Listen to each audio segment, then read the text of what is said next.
This is my one-cylinder single overhead cam Lego vacuum engine. This is the first 3D printed head ever. I don't think anybody has done that. Well, I'm like 99% sure no one has done that. So I made that, made valves.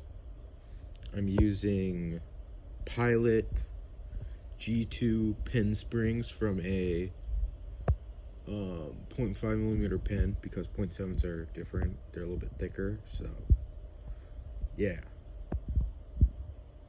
Let's